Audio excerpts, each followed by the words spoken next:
Bonjour à tous. Le 28 mars prochain aura lieu l'ATS Paris.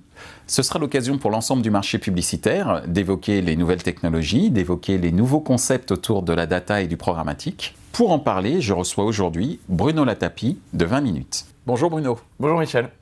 Est-ce que tu peux te présenter en quelques mots? Oui, je m'appelle Bruno Latapie, je travaille chez 20 minutes. Je suis arrivé depuis environ un an. Je m'occupe de la monétisation, on et off. Donc ça implique finalement la gestion des revenus print et digitaux, donc direct et programmatique. Est-ce que tu peux nous parler des tendances 2017 que tu as pu percevoir et voir si certaines de ces tendances vont se confirmer en 2018, voire peut-être de nouvelles tendances qui vont apparaître? C'est quoi ton analyse par rapport à ça? Alors, les tendances, finalement, elles sont assez claires. Il y a une véritable prise de conscience de la plupart des éditeurs sur finalement le changement des flux financiers. Le programmatique est en train de prendre de plus en plus de place. Je pense que c'est vraiment ce qui a marqué l'année 2017. On est aujourd'hui à plus de 60% finalement des revenus programmatiques. Les réseaux sociaux sont une énorme part de ces investissements.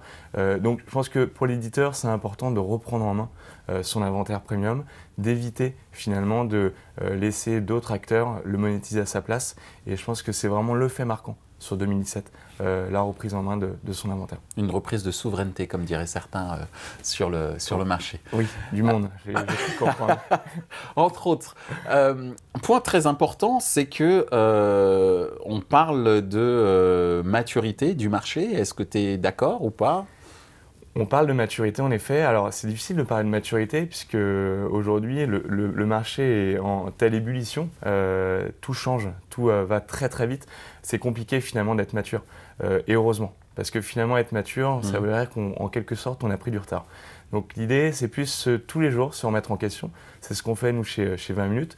On essaie que ce soit la partie éditeur ou la partie finalement monétisation, on continue, on essaie de repenser et imaginer le meilleur business model pour justement proposer un service aux internautes, donc en l'occurrence notre audience. Je dirais juste, c'est quelque chose aussi d'important, on voit sur le marché français beaucoup aussi de pépites ad tech, c'est important de le noter. Évidemment, le UK et les US font partie aujourd'hui des grosses locomotives. Mais il y a des Canada aussi. Canada de plus en plus. Évidemment, on ne les oublie pas, donc toute la partie nord-américaine pour blesser personne. Le UK aussi, mais je pense que la France a un véritable rôle à jouer, plus dans la tech.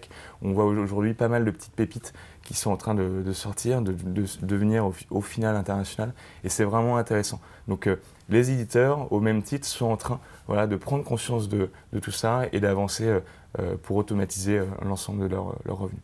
Tu parlais de remise en question. Il va y avoir une grosse remise en question du marché à travers une nouvelle réglementation.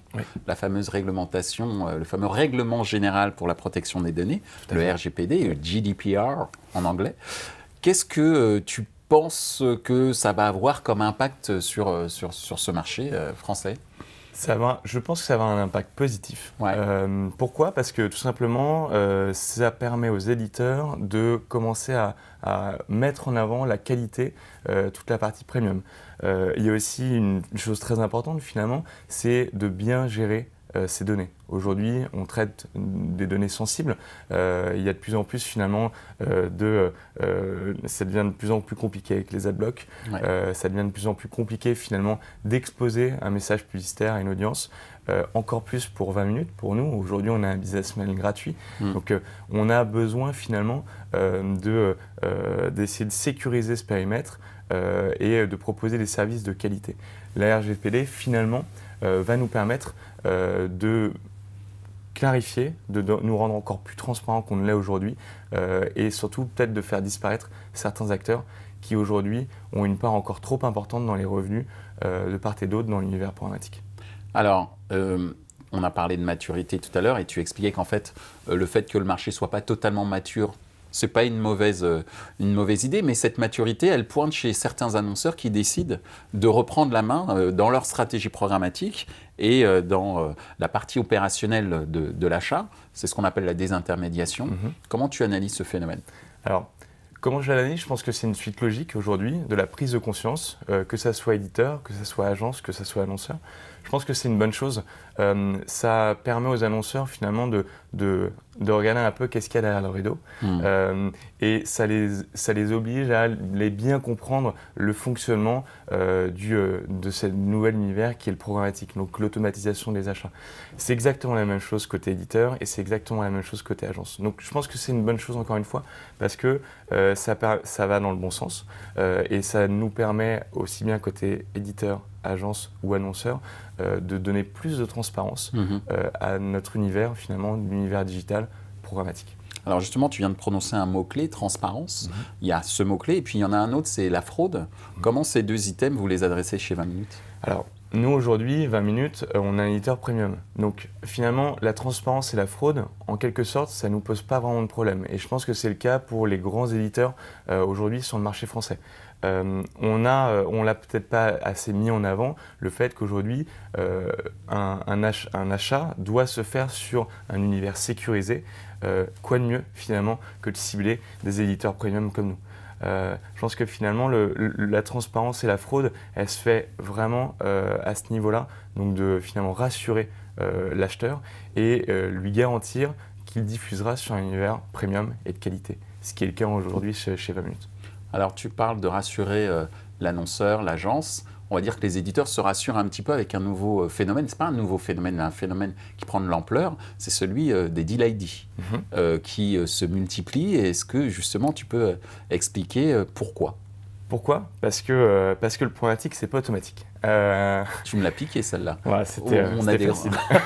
Le programmatique, c'est pas automatique. Blague à part, c'est important de le mettre en avant. C'est qu'aujourd'hui, le rôle, on a pu penser que le rôle humain, finalement, se perdait au profit un peu des robots, de l'automatisation des achats. En fait, et je suis bien placé pour le savoir, le rôle humain est encore plus important qu'avant.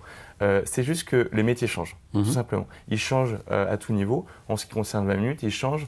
Aujourd'hui, un commercial a encore plus de boulot, puisque ça prend encore plus de temps. Il a juste besoin d'avoir plus de technicité finalement dans son discours. Et c'est le cas aujourd'hui. L'ensemble des forces commerciales chez 20 minutes sont aujourd'hui, ont cette expertise programmatique pour pouvoir répondre aux différents besoins, qu'ils soient agences ou annonceurs, afin de gérer eux-mêmes leurs propres deals. Les deals, finalement, c'est ni plus ni moins que l'automatisation du direct, du gré à gré. Donc, c'est une très bonne chose. Ça permet d'aller packager des inventaires premium, de mettre en avant de la donnée, de garantir des univers de visibilité. Donc, évidemment, il faut continuer sur la partie deal. Il faut juste continuer à apporter de la technicité aux commerciaux. Et c'est ce qui se passe en tout cas chez 20 minutes. Merci Bruno. Merci Michel.